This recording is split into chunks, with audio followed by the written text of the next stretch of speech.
바벨론, 로마, 바그다드, 오스만, 소비에트 연방에 이르기까지 모든 제국은 아무리 강력해도 역사책에 기록될 정도로 몰락했고 개척자, 정복, 상업, 풍요의 시대를 거쳐 마지막에는 퇴폐의 시대가 왔습니다. 역사는 반복되는 법이죠. 로마에는 1000년 이상 세계를 지배했고 오스만 제국은 600년 이상 세계 대륙을 통치했으며 영국은 소개할 필요도 없이 한때 바다, 육지, 광산의 지배자였습니다. 전성기에는 3천만 평방킬로미터에 달하는 영토를 통치했고 전 세계 인구의 73%를 단일 깃발 아래 다스렸습니다. 모두 무적처럼 보였지만 결국 가장 잔인한 몰락을 맞았습니다. 그리고 이번에는 중화인민공화국입니다. 무적처럼 보였던 제국들도 군대가 부족해서 금이 떨어져서 무너진 것이 아니라 제국은 영원하지 않기 때문입니다. 군주제든 권위주의든 공산주의든 독재든 모든 제국은 아무리 크든 돈이 많든 언젠가는 무너집니다. 애니, 제 말을 믿을 필요 없이 과거를 공부하면 됩니다. 언젠가 역사 선생님이 미래를 이해하려면 과거로 돌아가서 공부하라면서 역사는 항상 반복되기 때문에 모든 것은 이미 드러나기 시작한 징후에서 시작됩니다. 하지만 중국은 교활한 국가이며 이러한 징후를 통해 초강대국으로 부상하거나 잔인한 몰락을 맞이할 수 있다는 사실을 잊지 말아야 합니다. 그렇다면 제국의 몰락을 예측할 수 있는 징후는 무엇일까요? 그리고 왜 중국이 다음 차례일까요? 중국에 대한 주제를 다루고 있으니 중국에서 야근하는 중국 공산당 검열관들은 분명히 이 콘텐츠를 억압하려고 할 것입니다. 잠깐 시간을 내서 아래의 좋아요 및 구독 버튼을 눌러주시면 특히 중국 공산당을 노출하는 주제를 다룰 때 유튜브 알고리즘에 많은 도움이 됩니다. 좋아요. 시작하죠. 19.53조 달러 경제, 3241조 달러 외환 보유고, 글로벌 제조업의 심장. 하지만 강철과 유리 뒤에 균열이 생기고 있습니다. 시장 동향, 전 세계적인 반발, 국내의 조용한 분노 모든 징후는 한 가지를 가리킵니다. 무언가 크게 잘못되고 있다는 것입니다. 저는 세 가지 고전적인 경고 신호를 통해 이를 증명해 보겠습니다. 한때 위대한 제국들이 멸망하기 전에 나타났던 것과 동일한 징후가 현재 중국에서도 분명히 나타나고 있습니다. 군주제, 민주주의, 권위주의 정권 등 제국은 항상 세계 지배력을 주장하기 위해 강력한 힘에 의존해 왔습니다. 이는 군사력, 경제 통제, 강압적 전술을 의미하며 중국은 이 모든 것의 교과서적인 예입니다. 1978점까지 중국의 최대 강점은 번영이나 혁신이 아니라 군대의 규모와 힘이었죠. 수백만 명이 굶주리는 상황에서도 중국은 탱크와 군대, 핵 능력을 보유하고 있었습니다. 하지만 군사력만으로는 국경을 지킬 수 있을 뿐 제국을 건설할 수는 없습니다.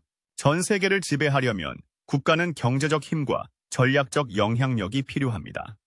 이를 인식한 중국 공산당은 공격적인 외교 정책인 글로벌 전략, 부케 외교, 진주의 끈 구상을 세우기 시작했습니다. 중국 기업들은 광산을 매입하고 석유 및 가스 파이프라인에 투자하고 인프라를 구축하기 시작했으며 고대 왕이 정복한 나라를 직접 통치하지 않고 꼭두각시 총독을 설치했던 것처럼 중국이 재정적으로 쉽게 함정에 빠져 대리인으로 만들 수 있는 취약한 국가에 투자했습니다.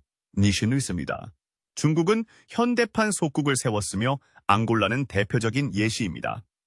내전이 끝난 후 앙골라는 재건이 절실했지만 앙골라가 반부패 개혁을 거부하면서 IMF 회담은 실패로 돌아갔습니다. 이 기회를 놓치지 않은 중국은 하루만 배럴의 원유를 제공하는 조건으로 10억 달러의 석유 차관을 제공했습니다. 호세 에두아르도 데 산토스 대통령과 그의 딸 이사벨은 수십억 달러를 횡령했고 2020 루안다 유출 사건으로 중국의 계약이 아무런 감독 없이 집권층 소유 기업에 넘어간 사실이 드러났습니다. 하지만 중국은 윤리보다는 석유 확보에 더 신경을 쓰며 계속 돈을 풀었습니다. 이 청사진은 콩고, 잠비아, 짐바브웨, 페루, 아르헨티나, 볼리비아 등 리튬, 구리, 코발트 같은 주요 광물이 풍부한 라틴 아메리카 국가에서도 모방되었습니다. 메이탑와 뉴스입니다. 목표는 단순한 경제적 추출이 아니라 지정학적 영향력 확보였습니다. 이들 국가를 의존적인 고객으로 만들고 전략적 입지를 확보하기 위해 그들의 땅을 이용하면 효과가 있었습니다. 중국은 지부티에 첫 해외 군사 기지를 개설하고 파키스탄 과다르에 해군 항구를 지원하며 타지키스탄 국경 근처에 주둔하고 있습니다. 이러한 시설을 통해 중국은 중요한 글로벌 항로인 아라비아하에 오만만, 말라카 해협, 모잠비크 해협 및 홍해에서 작전을 펼칠 수 있습니다. 방글라데시, 인도네시아, 쿠와이트, 모잠비크, 오만, 파키스탄, 싱가포르, 남아프리카 공화국, 태안제니아, 태국, UAE 등의 국가와 군사 훈련을 실시했습니다. 그러나 힘에는 책임이 따르는데 중국은 이를 감당할 준비가 되어 있지 않은 것처럼 보였습니다. 경제력을 얻은 중국은 군사 침략을 통해 주변 국가에 자신의 의지를 강요하는 미친 왕처럼 행동하기 시작했죠. 가장 대표적인 예는 남중국해입니다. 이 바다는 브루나이, 말레이시아, 필리핀, 대만, 베트남과 같은 국가와 공유되고 있음에도 불구하고 중국은 모호하고 논란이 많은 구단선을 사용하여 파라셀과 스프래틀리 제도를 포함한 거의 모든 영유권을 주장하고 있습니다. 2016년 헤이그 상설 중재재판소는 국제법상 근거가 없다며 중국의 주장에 반대하는 판결을 내렸습니다. 스시보드였습니다. 그러나 중국은 이 판결을 정면으로 거부하고 활주로, 항구, 미사일 시스템을 갖춘 인공섬 건설을 계속하며 경제와 군사력을 모두 휘둘렀습니다. 각국은 중국과의 거래를 간접적으로 보이콧하기 시작했습니다. 리투아니아는 동유럽 국가를 대상으로 한 중국 주도의 17+1 이니셔티브에서 탈퇴하고 대만이 자국 명의로 대표 사무소를 개설하는 것을 허용하기도 했습니다. 슬로바키아, 슬로베니아, 에스토니아가 곧이어 이니셔티브에서 탈퇴했습니다. 그러나 가장 큰 충격은 이탈리아가 전략 인프라, 행맨, 통신 분야에서 중국의 영향력 증가에 대한 우려로 중국의 1대1로 이니셔티브, 즉 BRI에서 공식 탈퇴하면서 2023점에서 발생했습니다. 이러한 좌절은 큰 타격을 입혔습니다. 중국의 성장률은 팬데믹 이전 6%대에서 4.5%대로 둔화되었고 외환 보유고와 무역력 모두에 영향을 미치며 더 하락할 것으로 예상됩니다. 인도, 태평양에서 중국의 군사력 증가에 대응하기 위해 호주, 영국, 미국은 아우쿠스 조약을 체결했고 인도, 일본, 미국, 호주는 쿼드 동맹을 강화했습니다. 이 연합은 함께 중국을 둘러싼 전략적 장벽을 형성하기 시작했습니다. 필리핀, 베트남, 싱가포르, 인도네시아 같은 국가들은 인도와 미국 해군의 자국 해역 접근을 허용하기 시작하면서 이 지역에서 중국의 군사적 지배력을 직접적으로 약화시켰습니다. 아라비아하에서도 중국의 영향력은 이란의 차바하르 항구와 오만의 두쿰항에 주둔한 인도로 인해 대응했습니다. 그리고 이 전략은 군사적인 것뿐만 아니라 외교적 측면에서도 성공했습니다. 한때 부채 외교의 덫을 이용해 스리랑카, 파키스탄, 방글라데시 같은 국가들을 자국 궤도로 끌어들였던 중국은 이제 역풍을 맞고 있습니다. 이들 국가는 중국의 공허한 약속과 늘어나는 부채에 점점 더 환멸을 느끼고 있습니다. 중국은 서구로부터 고립을 막기 위해 북한, 이란, 러시아 같은 불량 국가들과 손을 잡았고 이는 외교적 위상을 더욱 손상시켰습니다. 대만을 통제하려는 중국의 집착은 중국을 계속 고립시켰습니다. 중국은 수년 동안 대만의 꼭두각시 정권을 설치하려 했지만 국제사회는 대만의 독립적인 정체성을 인정하기 시작했습니다. 2022년 낸시 펠로시 미 하원 의장의 대만 방문은 외교적 지진을 일으켰습니다. 중국은 대규모 군사훈련으로 대응했지만 아무것도 얻지 못했고 대신 서방은 대만의 편에 섰습니다. 대만 국민은 2024점에서는 중국 공산당이 공개적으로 반대하는 친독립 민진당 DPP의 라이칭테이 부총통을 선출함으로써 중국에 또 다른 타격을 입혔습니다. 서기닐드. 대만 선거에 개입하려는 노력에도 불구하고 중국은 실패했습니다. 선거 후 중국 외교부는 성명을 통해 대만에서 어떤 변화가 일어나더라도 세계에는 오직 하나의 중국이 있고 대만은 중국의 일부라는 기본 사실은 변하지 않을 것이라고 밝혀 권력 상실에 대한 중국의 불만을 분명히 드러냈습니다. 그러나 현재 미국, 유럽, 인도, 호주 및 기타 강대국들이 외교적, 군사적으로 중국을 고립시키고 있기 때문에 이 성명도 세계 많은 사람들에게 무시당하고 있는 상황입니다. 중국이 세계를 지배하기 위해 사용했던 바로 그 전략, 즉 경제적 강압, 부채 함정, 군사적 위협이 이제 중국에 불리하게 작용하면서 중국은 점점 더 궁지에 몰리고 노출되고 있습니다. 한때 해방자로 칭송받던 데너리스 타르가르옌이 점점 더 권위주의적으로 변하면서 도시를 불태우고 반대 의견을 침묵시키는 왕좌의 게임 TV쇼처럼 중국에 견제받지 않는 힘은 세계를 존경이 아닌 공포로 뭉치게 만들었습니다. 그리고 중국에게 최악의 부분은 중국군이 전면전을 수행할 준비가 되지 않았다는 사실입니다.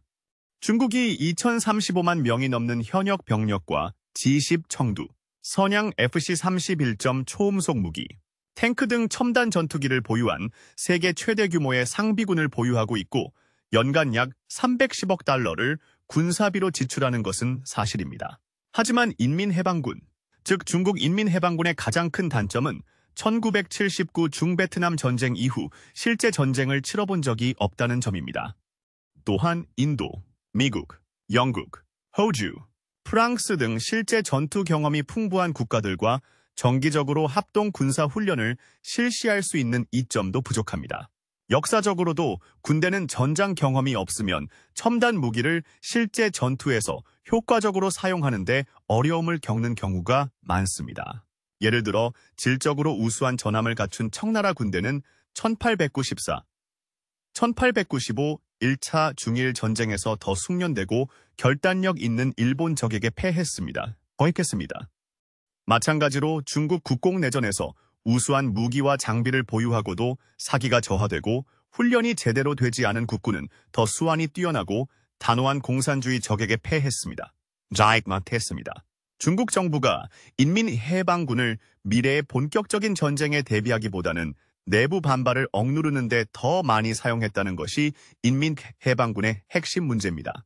인도군과 중국군이 치열하게 충돌했던 갈완 계곡에서 중국군 사망자 수가 인도 측 20명에 비해 35에서 40명이라는 보고가 있습니다.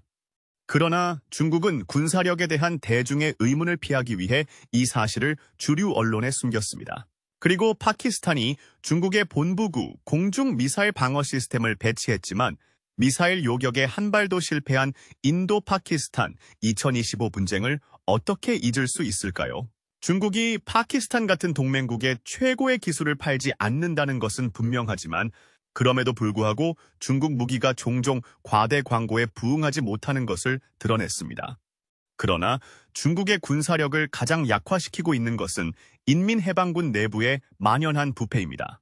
지난 몇십 년 동안 중국 정부는 부패와 공산당에 대한 불충성으로 수많은 인민해방군 고위 장성과 장교를 해임했습니다. 2023년에는 인민해방군 로켓군 사령관인 리윈자오 장군과 그의 부관인 류광빈 장군이 의문의 실종 사태를 겪었습니다. 그리고 2025년 4월 허웨이둥 장군은 40년 넘게 전통적으로 군 최고 지도자들이 참석하는 연례 식목일 행사를 포함해 2번의 주요 행사에 불참했습니다. 그의 불참은 군 고위 관리들이 사라지는 불안한 패턴의 일부이며 많은 사람들은 시진핑 주석이 지속적으로 인민해방군 고위 관리들을 제거하기 때문이라고 생각합니다. 이는 시 주석이 자신의 군도 신뢰하지 않는다는 놀라운 사실을 분명히 시사하는 것이기도 합니다. 역사에서 알 수 있듯이 공포를 바탕으로 구축된 권력은 결국 그 무게에 짓눌려 무너집니다. 중국은 이를 잘 알고 있습니다. 그래서 거의 20년 동안 소프트 파워 구축에 수십억 달러를 투자해왔습니다.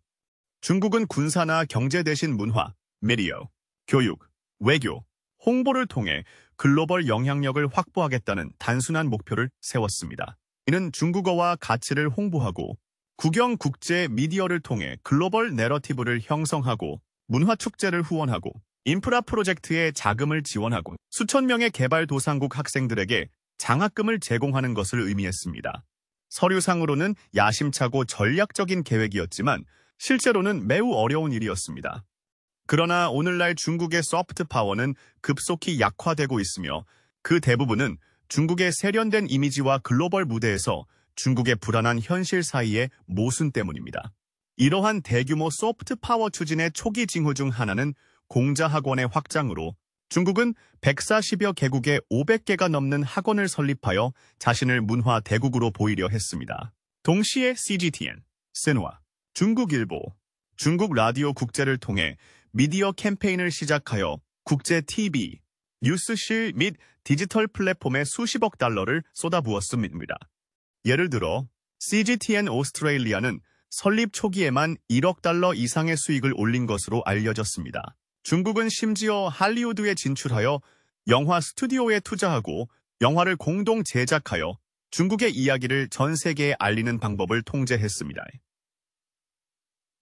중국에서 유튜브와 넷플릭스 같은 플랫폼이 금지되었음에도 불구하고 전 세계 시청자들은 중국의 역사, 문화, 교육 시스템을 중심으로 한 중국 드라마와 영화로 넘쳐나고 있습니다.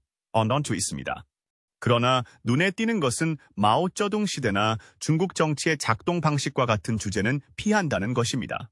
이러한 미디어 캠페인과 함께 2008 베이징 올림픽과 2022 동계 올림픽과 같은 메가 이벤트는 중국을 현대의 선진 강대국으로 보여주는 플랫폼으로 사용되어 수백억 달러를 들여 전 세계 시청자들에게 깊은 인상을 남겼습니다. 소프트 파워 전략은 여기서 멈추지 않았습니다. 1대1로 이니셔티브를 통해 중국은 인프라 및 투자를 외교적 매력과 연계하여 도로, 행맨, 발전소에 대한 차관을 제공하면서 상호 발전과 우호 관계를 증진했습니다.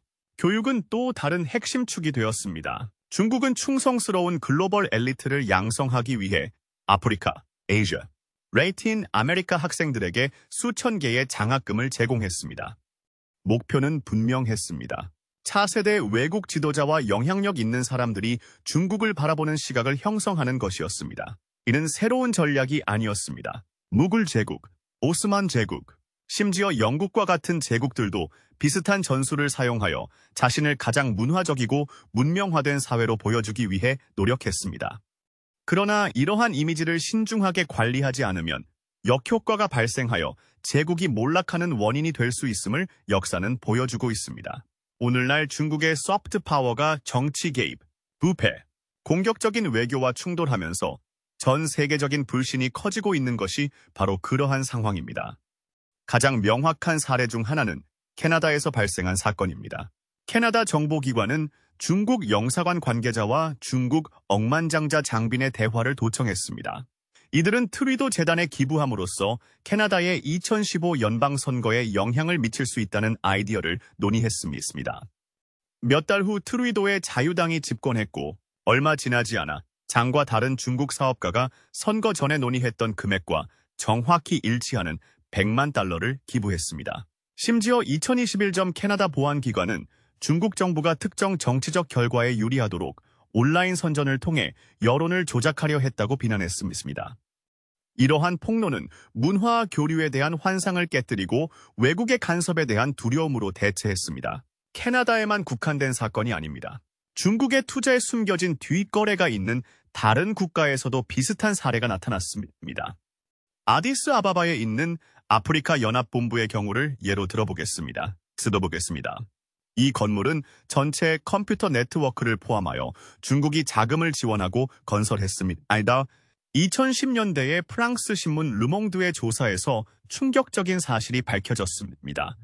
중국은 원격으로 데이터를 전송할 수 있는 백도어를 시스템에 삽입한 것으로 알려졌습니다. 기술자들은 비정상적인 활동을 발견했습니다.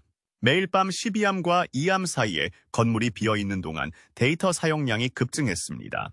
심층 조사 결과 아프리카 연합의 기밀 데이터가 상하이에 있는 서버로 조용히 복사되어 전송되고 있는 것으로 밝혀졌습니다. 그러나 가장 충격적인 사례는 미국에서 발생했습니다. 미국 법무부는 2020년에 주요 소비자 신용정보기관인 에퀴팩스에 대한 사이버 공격으로 중국군의 지원을 받은 해커 4명을 기소한다고 발표했습니다. 이 침해 사고로 인해 국가가 후원하는 공격자가 개인 식별 정보를 도용한 것으로 알려진 사상 최대의 사건이 발생했습니다. 수사관들은 이름, 주소, 생년월일, 사회보장번호 등을 추출하는 데 사용된 멀웨어를 발견했으며 약 1억 5천만 명의 미국인이 영향을 받았습니다.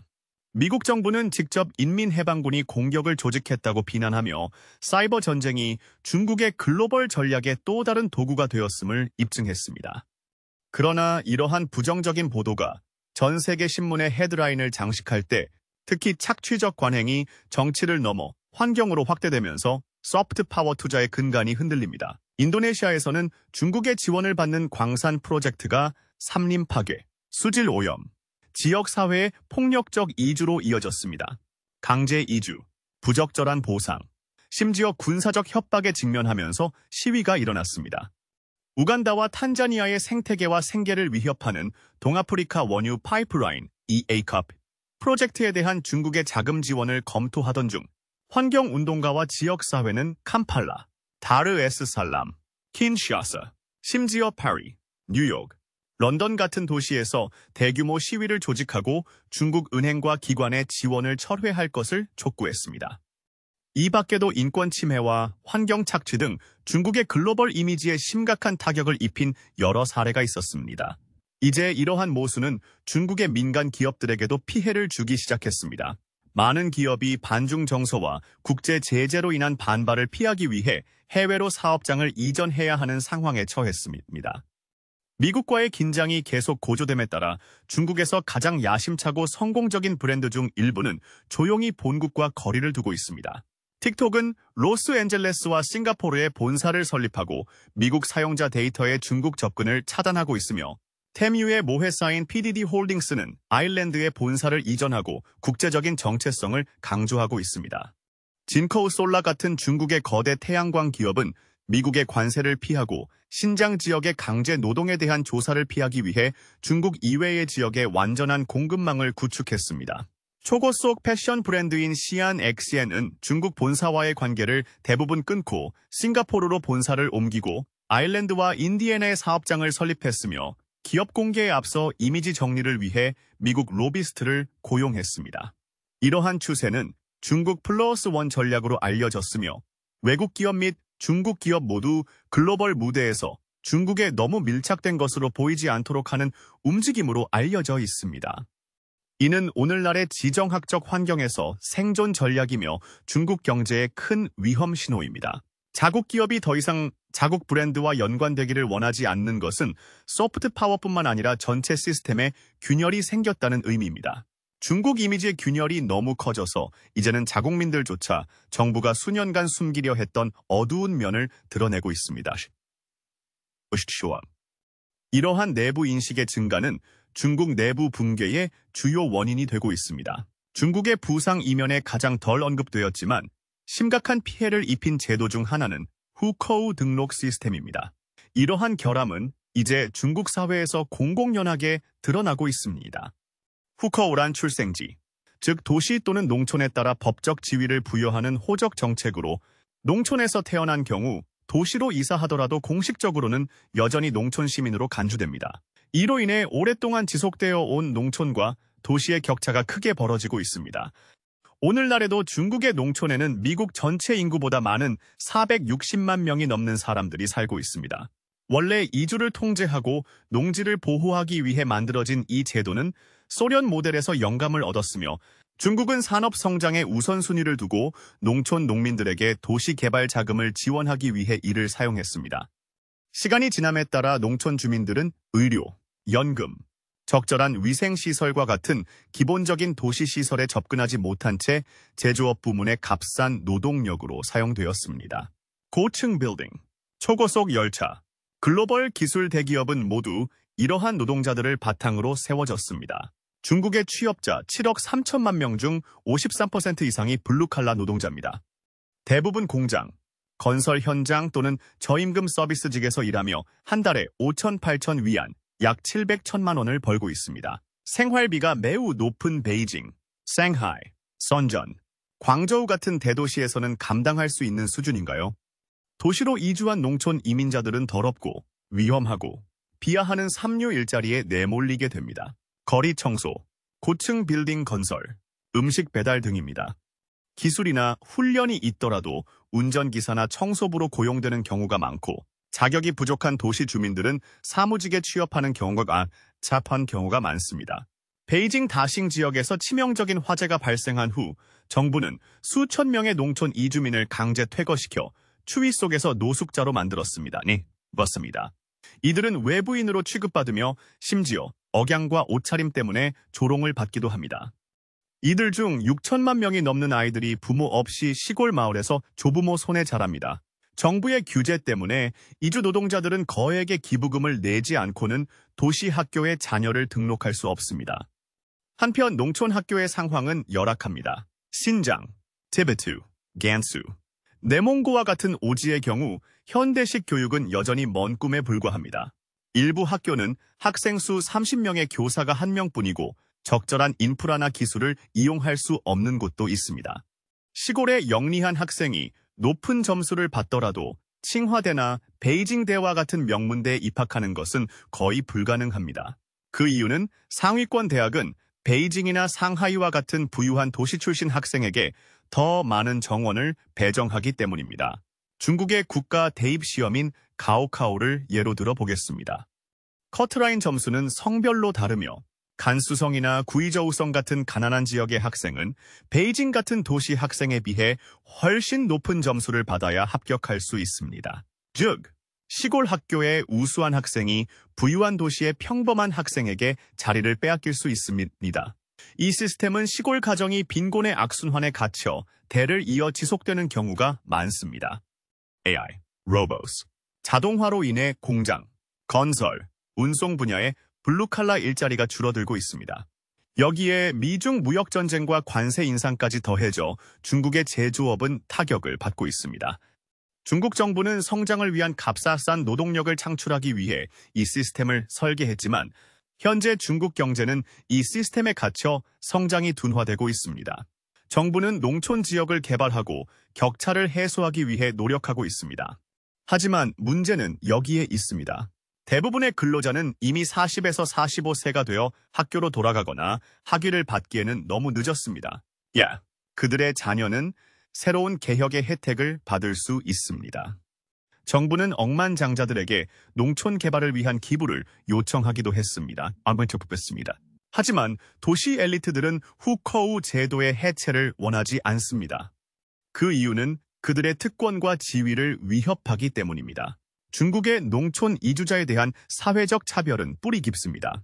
수십 년 동안 그들은 저질이라는 낙인이 찍혀왔고 이러한 사고방식은 사라지지 않았습니다. 농촌 이민자들이 동등한 권리를 얻게 되면 도시 엘리트들은 권력과 특권을 잃게 될 것입니다. 하지만 그렇다고 해서 도시 거주자들의 삶이 나아지는 것은 아닙니다. 현재 많은 사람들이 정리해고 혹독한 노동시간, 인플레이션 상승으로 어려움을 겪고 있습니다. 젊은이들 사이에서는 996이라는 악명 높은 문화가 생겨났고 일주일에 6일, 새벽부터 밤늦게까지 일해야 합니다. 기술 부호들이 호화롭게 사는 동안 메이투안과 디디 같은 플랫폼의 수백만 명의 긱 워커들은 아무런 혜택과 고용 안정성 없이 저임금으로 살아가고 있습니다. 좌절과 지친 많은 젊은이들이 포기하는 경우가 많습니다. 그들은 끝없는 쥐 잡기 경쟁과 성공에 대한 압박을 거부하며 이를 탕핑, 즉 누워있는 것이라고 부릅니다. 그러나 이 모든 것의 이면에는 빈곤층, 중산층, 극부유층 사이의 부의 격차 확대라는 더 심각한 문제가 있습니다.